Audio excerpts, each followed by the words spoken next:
The black woman was still a virgin at 40 until a giant Amish man asked to stay in her cabin during the worst blizzard the mountain had seen in decades.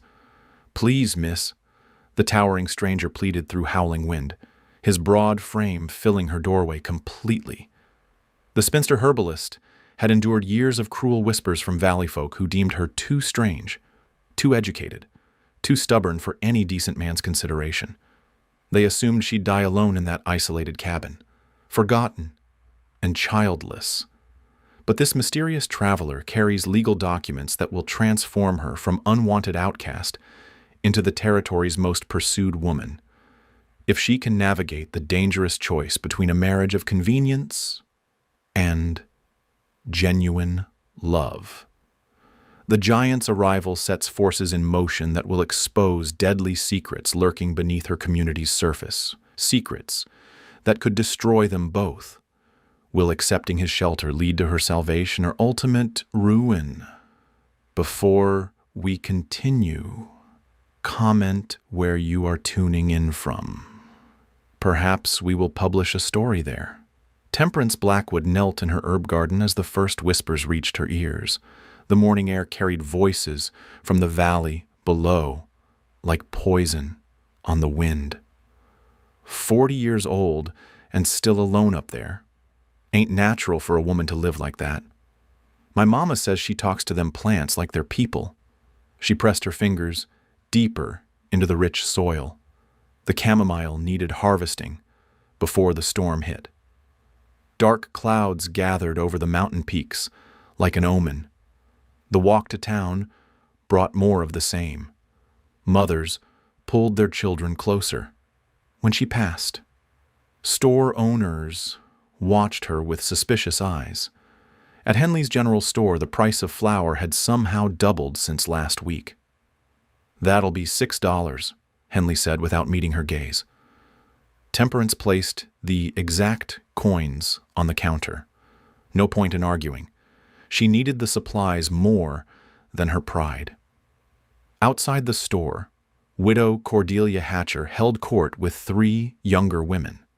Their voices dropped to theatrical whispers that somehow carried perfectly. "Poor thing don't even know what she's missing. My Henry says no man wants a woman who thinks she knows better than doctors. Probably forgot how to be feminine. All them books and herbs made her strange." Temperance walked past without changing expression. She had heard worse. The widow's venom had long since lost its sting. Back at her cabin, she stored the supplies and checked her medical kit. Mrs. Patterson was due to give birth any day now. The town doctor had already declared the baby breached and dangerous. He recommended expensive procedures that would bankrupt the family. Temperance knew better. She had delivered dozens of healthy babies that others deemed hopeless. The wind picked up as afternoon faded. This storm would be worse than usual. She could feel it in her bones. The animals had been restless for days. Even her chickens huddled close to the cup. She prepared a simple dinner of cornbread and beans. The isolation never bothered her anymore. Books provided better company than most people. Her grandmother's medical journals contained more wisdom than the town's so-called educated men. Thunder rolled across the valley. The first snowflakes began to fall. By evening, the blizzard had arrived in full force. Snow whipped against her windows like angry spirits. The wind howled through the pine trees surrounding her cabin. She had seen mountain storms before, but this felt different, angrier. She was banking the fire for the night when the knocking came. 3 heavy thuds that somehow carried over the screaming wind. Temperance froze. No one traveled these mountain roads in weather like this. The sound came again, more urgent this time. She approached the door slowly.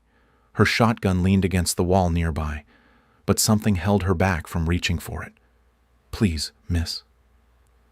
The voice was deep but respectful. "I need shelter." She peered through the small window. A massive figure stood on her porch, snow covering his dark coat and wide-brimmed hat. He was easily the largest man she had ever seen. "Who are you?" "Name's Ezekiel Stoltzfus. My horse threw me about 2 miles back. This storm came up faster than expected. His accent carried the distinctive cadence of the Amish communities to the east. But what was an Amish man doing alone in these mountains? Temperance's hand hovered over the door latch. Every rule of propriety screamed against letting a strange man into her home, but Christian charity demanded she help someone in need. The wind gusted harder, rattling her windows. "Are you hurt?" "Hands are pretty near frozen. Horse ran off with most of my supplies." She could hear the pain in his voice. Frostbite could kill a man in weather like this. Temperance unlatched the door. The stranger stepped inside, bringing swirls of snow with him.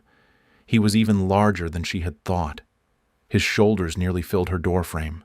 But his eyes were kind, and he removed his hat immediately. "Much obliged, miss. I know this ain't proper. Sit by the fire. I'll get something for your hands." She busied herself gathering supplies from her medical kit. Dried willow bark for pain, comfrey salve for the damaged skin, clean cloth for bandages. When she turned back, he was studying her bookshelf with obvious interest. Most men in these parts couldn't read beyond their own names. "You got quite a collection there. Reading passes the time." She knelt beside his chair and reached for his hands. The skin was white and waxy. Definite frostbite, but not severe enough for permanent damage. As she worked, she noticed the leather satchel he clutched protectively. Official-looking papers peeked from the edges. Legal documents by the look of them. "You're not just a traveler. Are you Mr. Stoltzfus?" He met her eyes directly. "No, miss. I'm not." The storm intensified outside. Tree branches scraped against her roof like claws. They were trapped together until morning, at least. Temperance finished wrapping his hands and stepped back. This giant stranger had appeared at her door, carrying official papers during the worst blizzard in years. Nothing about his presence felt like coincidence. "Why are you really here?" Ezekiel looked toward his satchel, then back at her face. "I came looking for you, Miss Blackwood. I got news that's going to change your life." Temperance stared at the giant Amish man sitting in her cabin. The fire crackled between them like a heartbeat. "You came looking for me?" Ezekiel nodded toward his leather satchel. "Been riding 3 weeks to find you. Had your location. From the county records." She poured hot coffee from the pot, her hands steady despite her racing thoughts. "What kind of news requires traveling through a blizzard? The kind that changes everything." He opened the satchel with careful fingers. Legal documents spilled across her small table. Official seals and stamps covered the papers. Her name appeared on several lines in bold lettering. Temperance leaned closer. The firelight danced across words. She struggled to understand. Inheritance, estate, beneficiary. "Your great-aunt Minerva Blackwood passed last month in San Francisco." The name meant nothing to her. Family connections had been lost decades ago, when her parents died young. "She left you everything, land, investments, property holdings across 3 states. Temperance sank into the opposite chair. "How much everything?" "Near $60,000 worth. Maybe more once the lawyers finish counting." The number hit her like a physical blow. She had never owned more than $50 at one time. 60,000 was a fortune beyond imagination. There has to be a mistake. Ezekiel pulled out a handwritten letter. The feminine script was elegant but faded. She wrote this before she died. Says she tracked down her only living relative. Says she wanted her money to help someone who knew struggle. Temperance took the letter with trembling fingers. Her great-aunt's words spoke of loneliness and regret, of watching society dismiss women who chose independence over submission. "Why you? Why bring this news yourself? I work for the law firm handling her estate. specialized in tracking down missing heirs. He paused, studying her face. Your aunt left specific instructions about delivery. What kind of instructions? Ezekiel reached for another document. This one bore more official seals and ribbons. The inheritance comes with conditions. You got 6 months to marry a suitable man of good character. His voice grew quiet. If you don't wed by then, everything goes to the state of California. The coffee cup slipped from her hands. It shattered against the wooden floor, spreading dark liquid across the boards. Married? Your aunt believed marriage provided protection for women of means. She didn't want you facing this world alone with that kind of money. Temperance stared at the broken pieces of her cup. 6 months. She had gone 40 years without finding a man worth marrying. Now her future depended on it. When do the 6 months start? From today, when I officially deliver the news. The storm outside seemed to intensify. Wind howled through the pine trees like something wild and hungry. She stood and began cleaning up the broken ceramic. So I have until summer to find a husband or lose everything. That's the legal requirement. Yes. And if I refuse the inheritance entirely, then you stay exactly as you are now. The money goes to California either way. Temperance swept the pieces into her dustpan. Her mind raced through possibilities. $60,000 could transform the entire valley. A proper school, medical supplies, help for struggling families. But marriage to a stranger felt like selling her soul. There's more you should know, Ezekiel said. She looked up from her cleaning. News like this travels fast. I had to file papers at the county seat.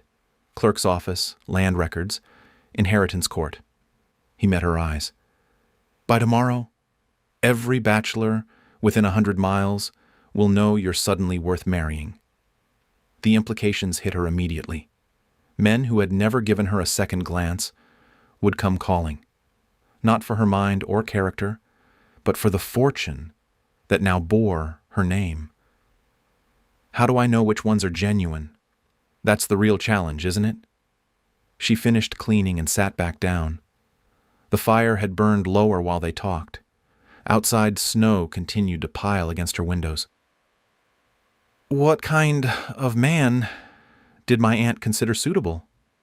Ezekiel consulted the legal documents. Someone of good moral character who will treat you as an equal partner. The exact wording is pretty specific about mutual respect. She thought about this carefully. Spent 2 years planning it, according to her lawyer. Temperance studied the stranger across from her. He had treated her with more courtesy in one evening than most men showed her in a year.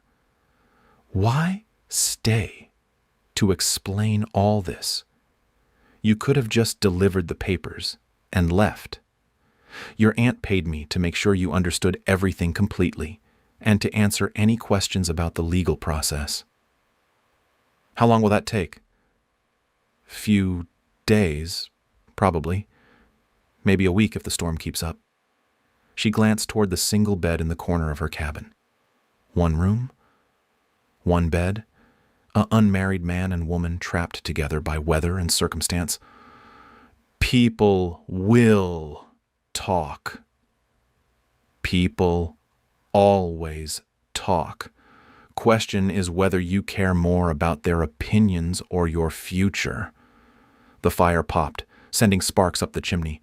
Temperance watched the flames dance and thought about the woman in San Francisco who had seen something worth saving in a forgotten relative. $60,000. 6 months. One impossible choice between independence and opportunity. The storm showed no signs of stopping. Neither did the questions flooding her mind. The storm cleared by dawn, but news of Temperance's inheritance spread faster than wildfire. By noon, 3 men had already appeared at her cabin door with awkward proposals and transparent greed in their eyes. Ezekiel watched from the window as she politely declined each suitor. His presence complicated matters, but he showed no intention of leaving yet. That's just the beginning, he said, as the 3rd man rode away. dejected. "I know." She was preparing her medical supplies when the frantic knocking came.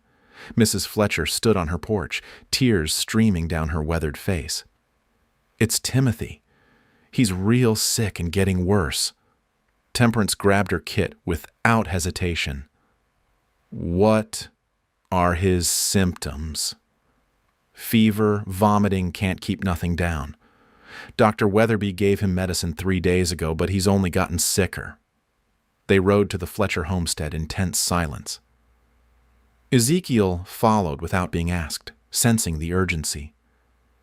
Timothy Fletcher lay pale and shivering in his small bed.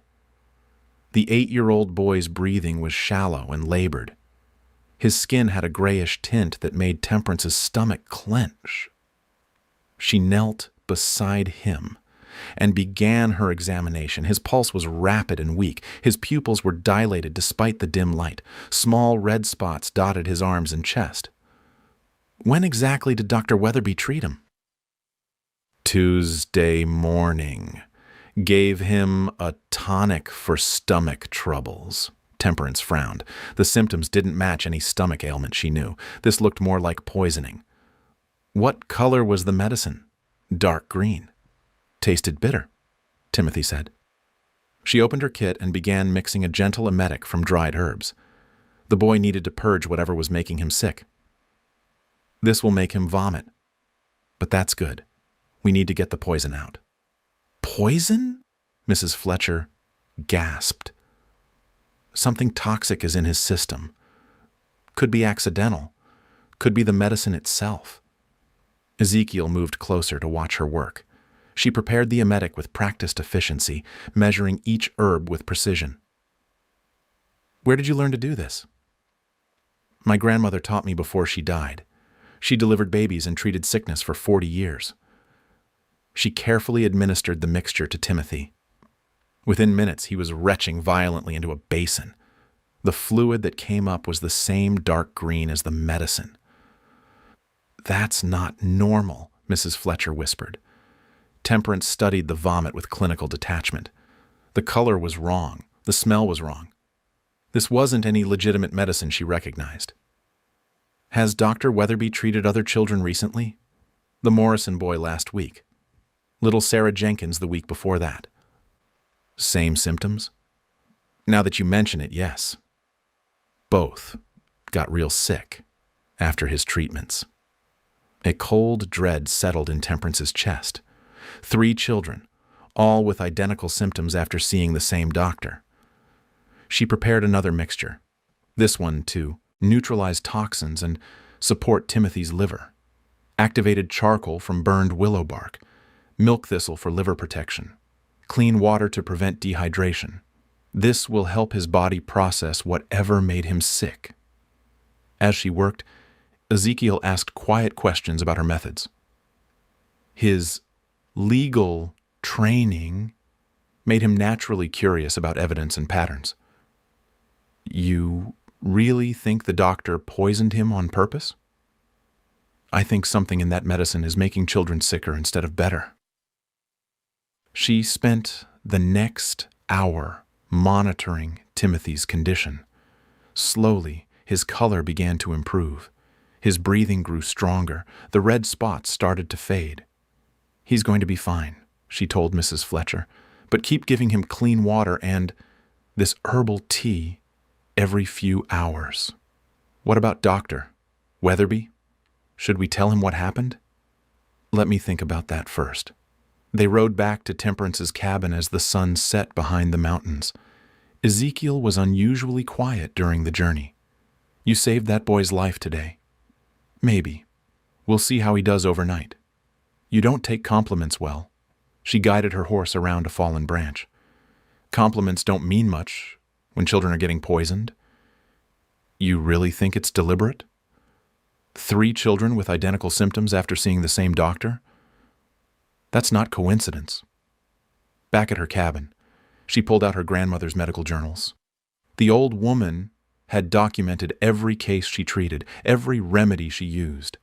Somewhere in those pages might be clues about what they were facing. Ezekiel built up the fire while she read. His presence had become comfortable somehow. He didn't try to fill silence with meaningless chatter. "Found something," she said after an hour of reading. She showed him a journal entry from 15 years earlier. Her grandmother had treated similar symptoms in 3 children from the same family. Mercury poisoning. Someone was giving them medicine with mercury compounds. Why would anyone do that? Mercury was supposed to cure everything back then. Doctors used it without understanding how toxic it was. Or understanding perfectly well. She looked up from the journal. "What do you mean?" "I used to prosecute medical fraud cases back in Pennsylvania. Saw plenty of doctors who hurt patients deliberately." "Why?" "Sick patients keep coming back. Desperate families pay whatever you ask." The implications settled between them like a heavy weight. If Dr. Weatherby was poisoning children deliberately, Timothy Fletcher was just the latest victim in a long campaign of exploitation. "We need proof." "I know how to gather evidence," Ezekiel said. "Question is whether you want to get involved in something this dangerous." Temperance looked at her grandmother's journals, then at the man who had brought both fortune and crisis into her life. That little boy almost died today. If someone is hurting children for profit, they need to be stopped. Could be dangerous. People don't like having their trust in authority figures questioned. Good thing I'm already used to being unpopular. Outside, an owl called through the darkness. Inside, 2 people who barely knew each other began planning how to expose a killer. Timothy Fletcher was sitting up and asking for food by morning. Word of his miraculous recovery spread through town faster than Temperance's inheritance news had. By afternoon, she had received visits from 4 more families. Each told similar stories. Children treated by Dr. Weatherby for minor ailments, medicine that made them sicker, bills that emptied family savings. Ezekiel documented every account in his careful legal handwriting. Names, dates, symptoms, financial costs. A pattern emerged that chilled them both. The Morrison family lost their farm paying medical bills, he said, reviewing his notes.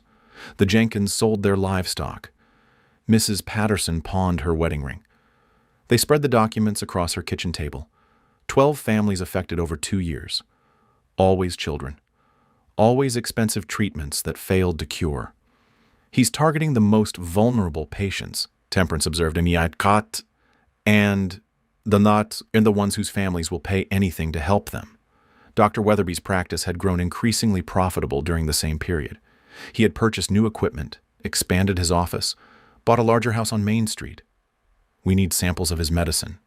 How do we get those without raising suspicion?" Temperance considered the problem. "Mrs. Fletcher still has the bottle he gave Timothy. I'll ask to examine it." That evening, she rode to the Fletcher homestead. Timothy was playing with wooden toys, his color completely restored. Mrs. Fletcher embraced her like family. "He's like a different child. Whatever you did worked a miracle. I just helped his body heal itself." "Do you still have that medicine bottle?" Mrs. Fletcher retrieved the small glass vial from her kitchen shelf. Half the dark green liquid remained inside. "Can I take this to study? I want to understand what made him so sick." "Take it. I never want to see that stuff again." Back at her cabin, Temperance carefully examined the medicine. The smell was sharp and metallic. The consistency was too thick for any legitimate tongue. She added a few drops to clean water and observed the reaction. The liquid turned cloudy and separated into distinct layers. Definitely not standard medicine. Ezekiel watched over her shoulder as she conducted basic tests. Her grandmother's journals described methods for identifying common poisons. "The mercury test," she murmured, consulting the old pages. She placed a copper penny in a small amount of the medicine. Within minutes, the copper surface began to darken and pit. Mercury compounds, just like grandmother's notes described. Enough to cause the symptoms we saw? More than enough. This concentration could kill a child with repeated doses. They stared at the evidence in grim silence. Dr. Weatherby wasn't just incompetent. He was deliberately poisoning children for profit. We need to search his office. Breaking and entering is illegal, even when we suspect murder. What about during business hours? As patients? Ezekiel shook his head. Too dangerous if he suspects what we know. Temperance had a different idea. Tomorrow is Sunday. He'll be at church services. His office will be empty. That's still breaking and entering. Only if we break something. I know where he hides his spare key. The next morning, half the town gathered for Sunday services. Temperance and Ezekiel waited until the church bells finished ringing before approaching Dr. Weatherby's office. She found the key exactly where Mrs. Patterson had mentioned seeing him hide it. Under a loose board on the back porch, the office smelled of carbolic acid and something darker underneath, chemical odors that made her nose burn. Ezekiel examined the appointment book while she searched the medicine cabinet. Dozens of identical bottles filled the shelves, all containing the same dark green liquid. "He's been giving this to everyone," she whispered. "Look at this." Ezekiel showed her the financial records. Patient payments matched exactly with property acquisitions. The Morrison farm purchased the week after their son's expensive treatment. The Jenkins livestock bought at half market value. He's not just poisoning them. He's positioning himself to profit when they go broke paying for treatment. Temperance found something worse in the back cabinet, a ledger book with detailed notes about each patient. Dosage amounts carefully calculated. Symptom progression tracked like a scientific experiment. He's been testing different concentrations. The coldness of it struck her like a physical blow. Children used as laboratory subjects. Families destroyed for profit, all hidden behind the respectability of medical practice. We have enough evidence now. Do we? His word against ours in court. Ezekiel was right. Dr. Weatherby was a respected member of the community. She was the strange woman who lived alone and practiced folk medicine. What about the other families? If they all testify together, they'd have to admit they trusted him over you. That their children nearly died because of their prejudice. The church bells began ringing again, signaling the end of services. They had minutes before people started returning to their daily routines. Temperance grabbed several bottles of medicine as evidence. Ezekiel copied the most damning pages from the financial records. They locked the office and replaced the key just as the first parishioners appeared on Main Street. Back at her cabin, they spread their evidence across the table. Bottles of poison disguised as medicine, financial records showing systematic exploitation, patient notes revealing deliberate harm. "It's enough to hang him," Ezekiel said, quietly. "If anyone believes us, they'll believe Timothy Fletcher's recovery. They'll believe the other children getting better under your care instead of his." Temperance studied the bottles of poison. Somewhere in town, Dr. Weatherby was probably planning his next victim. Another trusting family who would pay anything to help their sick child. When do we make this public? Tomorrow. Town meeting. Present everything at once so he can't prepare a defense. And if the town sides with him instead of us? Ezekiel met her eyes across the evidence. Then we take it to the territorial authorities and hope justice finds a way. The town hall filled beyond capacity by Monday evening. Word had spread that Temperance Blackwood would be making important accusations against a respected member of the community. Dr. Weatherby sat in the front row, confident and composed. His supporters filled the seats behind him. Widow Hatcher whispered poison in nearby ears about uppity women who thought they knew better than educated men. Temperance stood at the front of the room with her evidence spread across a table.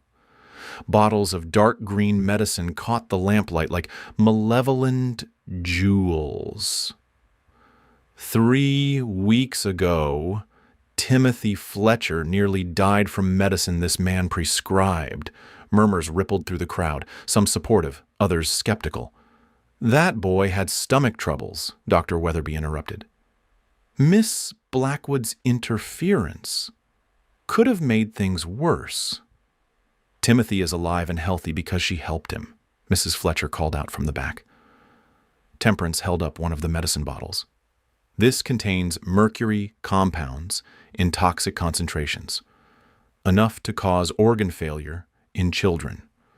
That's a serious accusation without proof, the doctor said calmly. Ezekiel stepped forward with his legal documents. We have proof. Financial records from your office showing a pattern of exploitation. Those records are private property. How did you obtain them? Does it matter if they prove you've been poisoning children for profit? The crowd grew restless. Some people stood to get better views. Others moved toward the exits, uncomfortable with the confrontation. Dr. Weatherby rose from his seat, projecting injured dignity. I have served this community faithfully for 8 years. My methods are modern and scientific. Your methods have made 12 children critically ill, Temperance replied. She began reading names from Ezekiel's list. Each family affected, each child poisoned, each financial loss that coincidentally benefited the doctor. The Morrison family lost their farm paying for treatments that made their son sicker. You purchased that farm for half its value. Business transactions have nothing to do with medical care. They do when you create the medical emergencies that force families into bankruptcy. More voices joined the argument. Parents who had trusted Dr. Weatherby began questioning their experiences. Others defended him out of loyalty or fear of admitting they had been wrong. Temperance pulled out her grandmother's medical journals. The old leather covers commanded respect even from skeptics. These journals document 40 years of healing in this community. They describe mercury poisoning symptoms identical to what we've seen in your patients. Folk remedies and superstition, the doctor scoffed. Superstition that saved Timothy Fletcher's life when your medicine was killing him. Mrs. Patterson spoke up from the middle of the crowd. My baby was breached and dying. The doctor said expensive surgery was the only hope. Miss Blackwood delivered her safely with just her herbs and skill. Other voices joined in. Families who had quietly sought Temperance's help when conventional medicine failed. Stories of healing that contradicted the doctor's claims about primitive methods. Dr. Weatherby's composure began to crack. These people are desperate to believe in miracles. They don't understand modern medical science. What science justifies giving mercury to children? Ezekiel demanded. Mercury compounds have been used medicinally for centuries. In concentrations that won't cause organ failure? The doctor couldn't answer that question without admitting guilt. His silence spoke louder than any confession. Temperance held up the bottle of medicine again. Anyone here can test this. Add it to clean water and watch what happens. Drop a copper penny in it and see how the metal corrodes. Several men volunteered to perform the tests immediately. The results were visible to everyone present. The liquid separated into toxic layers. The copper penny blackened and pitted. No legitimate medicine should react like that, said Tom Henley, the store owner. Dr. Weatherby tried one last defense. Miss Blackwood stands to inherit a fortune. She needs to discredit established medicine to build her own practice. The inheritance requires her to marry, Ezekiel pointed out.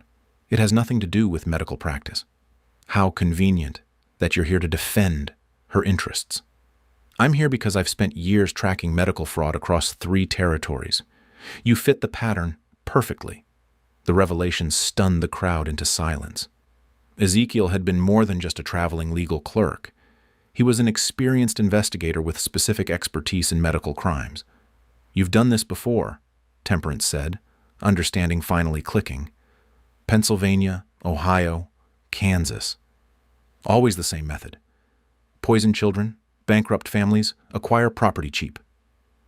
Dr. Weatherby's face went pale. His supporters began shifting away from him as the implications sank in. "That's impossible to prove." "I have documentation from all 3 territories. Warrants were issued in Pennsylvania 2 years ago." "Then why wasn't I arrested?" "Because you disappeared before the evidence was complete. It took this long to track you here." The town erupted in angry voices. Parents who had trusted their children's lives to a deliberate poisoner. Families who had lost everything to his schemes. Sheriff Morgan stepped forward from the back of the room. "Dr. Silas Weatherby, you're under arrest for fraud and attempted murder." The doctor tried to run for the side door, but the crowd blocked his escape. His guilt was written in every desperate movement. As the sheriff led him away in chains, the town fell into shocked silence. Their respected physician had been systematically destroying families for profit. Temperance began packing up her evidence, emotionally drained from the confrontation. Justice had been served, but the victory felt hollow after so much unnecessary suffering. Ezekiel helped her organize the documents. It's over now. For him, maybe. These families still have to rebuild their lives. That's where your inheritance could help. She looked around the room at faces filled with shame and gratitude. People who had dismissed her for years now understood her true worth. The inheritance suddenly seemed less like a burden and more like an opportunity. Dr. Weatherby's trial lasted 3 days.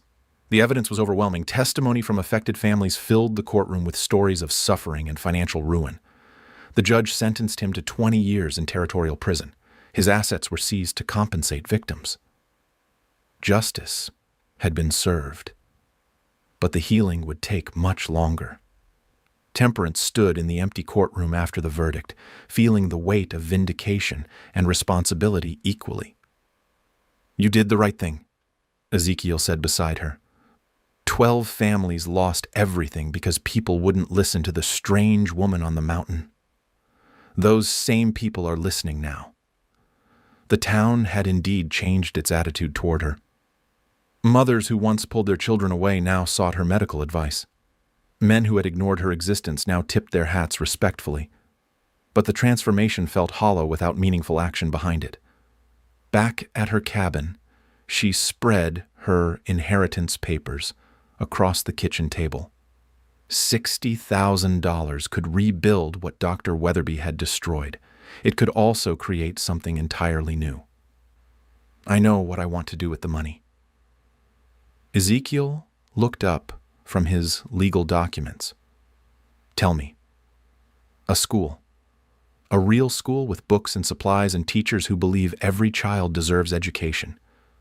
That would help the whole community. And a medical clinic, properly equipped, stocked with legitimate medicines instead of poison." She had been planning this since the trial ended. The inheritance could transform Dusty Gulch from a struggling settlement into a thriving community. What about the marriage requirement?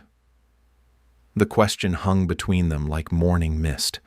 5 months remained before the deadline. 5 months to find a husband or lose everything. "I've been thinking about that too." Ezekiel set down his pen and gave her his full attention. "My aunt wanted me protected. She thought marriage was the only way for a woman with wealth to stay safe. She might have been right. Or maybe she wanted me to find someone who valued more than just the money." Their eyes met across the table. The weeks since his arrival had revealed a partnership neither had expected. His legal mind complemented her healing wisdom. His respectful nature matched her independent spirit. "Are you proposing to me, Miss Blackwood?"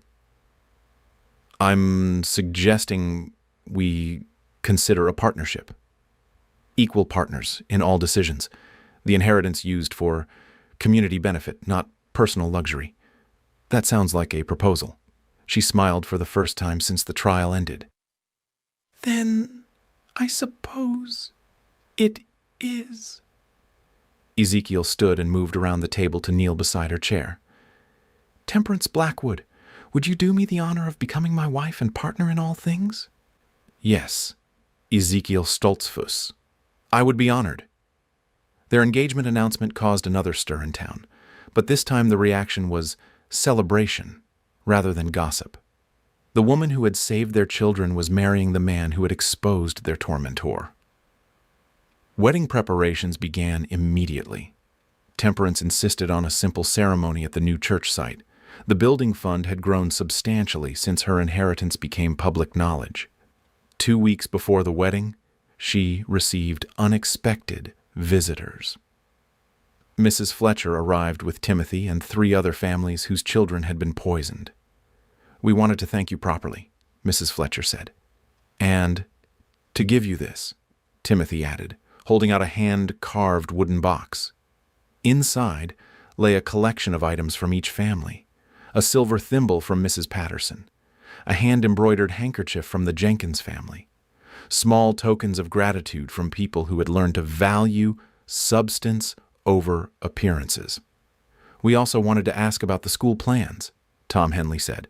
Construction starts next month. We'll have it ready for fall classes. And the medical clinic? Spring, hopefully. I'm corresponding with supply companies in Denver and San Francisco. The families exchanged pleased looks. Their community was about to transform in ways they had never imagined possible. Wedding day dawned clear and bright. The entire town gathered at the church site, where the foundation had already been laid for the new building. Temperance wore her mother's simple white dress, altered to fit her mature figure. Ezekiel looked handsome in his best Amish suit, though he had agreed to trim his beard for the occasion. Sheriff Morgan performed the ceremony, reading vows they had written themselves, promises of partnership, respect, and shared purpose in serving their community. Do you, Temperance, take Ezekiel as your equal partner in marriage and life? I do. Do you, Ezekiel, promise to honor Temperance's wisdom and independence while sharing your strength and support? I do. Then by the authority granted me by this territory, I pronounce you husband and wife. The celebration continued well into the evening. Tables of food covered the church grounds. Children played games while adults shared stories and laughter. As the sun set behind the mountains, Temperance and Ezekiel stood together, watching their community celebrate. The inheritance that had once seemed like a burden now felt like the greatest blessing of her life. Any regrets about marrying the strange woman on the mountain? She asked. Only that it took a blizzard and a deadline to bring us together. 6 months later, the school opened with 32 students and 2 teachers. The medical clinic followed in the spring, staffed by a young doctor who practiced ethical medicine under Temperance's guidance. Dr. Weatherby's former patients had all recovered completely under proper care. Their families were rebuilding with help from the inheritance fund Temperance had established. On the first anniversary of their wedding, Temperance stood in the school doorway watching children learn to read. Timothy Fletcher was among the brightest students, his near-death experience transformed into appreciation for every healthy day. Ezekiel found her there, his legal practice now focused on protecting families from exploitation rather than prosecuting crimes. Happy anniversary, Mrs. Stoltzfus. Happy anniversary, Mr. Stoltzfus. She rested her hand on her growing belly, where their first child grew safely.